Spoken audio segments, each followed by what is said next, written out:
Let's do it. Let's start, mga kaibigan, sa ating food for the soul, food for the spirit, because sabi ko nga, God is good all the time, and all the time God is good, God is great, and God is almighty. Sharing lang tayo. Okay? Sharing lang bago yung balita natin, no? So for today, sa mga may galit sa puso, yan.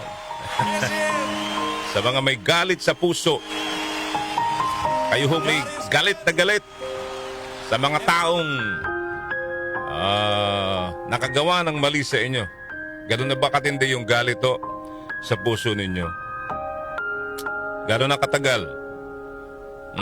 Gaano katagal? Gaano ba nagtatagal yung galit ho ninyo sa puso?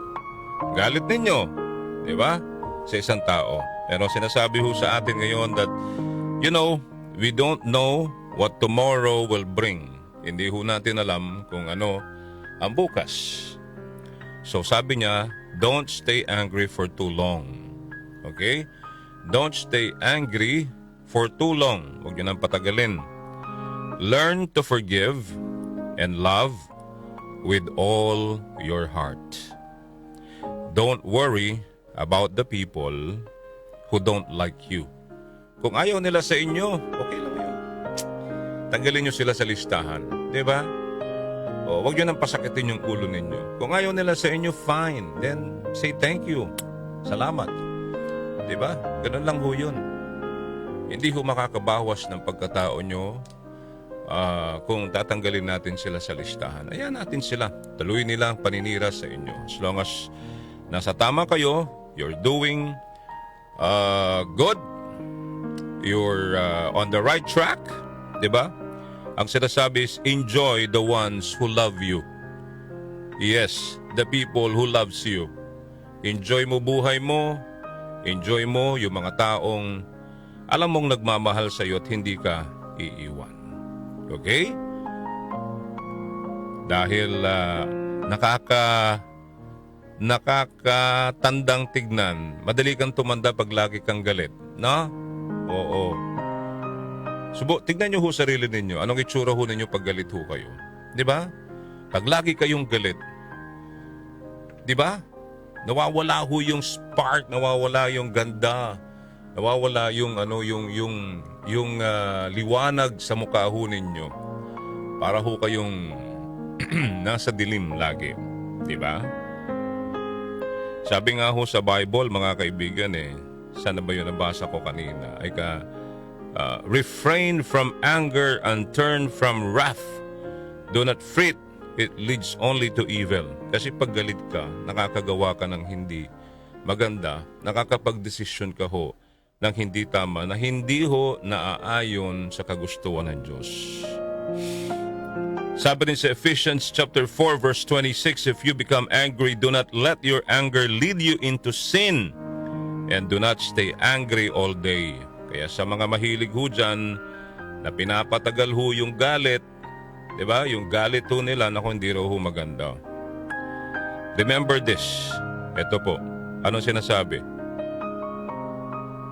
When anger rises, think of the consequences. Baka magkamali kayo. And the best answer daw ho, the best answer to anger is silence. Okay? Silence. The best answer to anger is silence, mga kaibigan. So ano pwedeng gawin? How to overcome anger biblically? Ito po. Do something physical. Any activity that requires physical exertion is helpful and can help dissipate anger para mawala. What else? Seek the Lord by praying, reflecting, and meditating.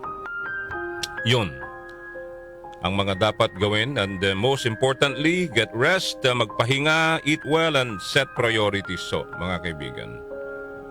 At sinasabi rin ho sa atin sa Ephesians chapter 4 verse 26 to 27, be angry and yet do not sin. Be angry and yet do not sin. Do not let the sun go down on your anger, and do not give the devil an opportunity. Because pag galit po tayo, yan po yung pumapasok ho yung negative. Baka makagawa tayo ng hindi maganda. Kaya, best thing to do is silensyo, silence. Okay, be silent.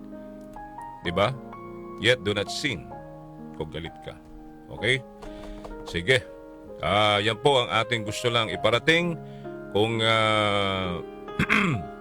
kung meron tayong mga taong hindi nakakasundo sa galit natin, kalimutan na lang natin.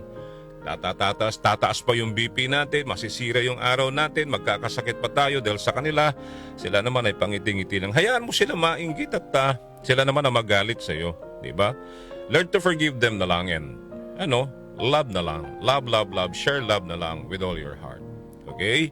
At smile na lang, enjoy na lang the company of others na nagmamahal, alam mong mahal ka. Okay? Sige, 6:14 na ho ang tamang oras sa buong kapuluan, mga K-Music.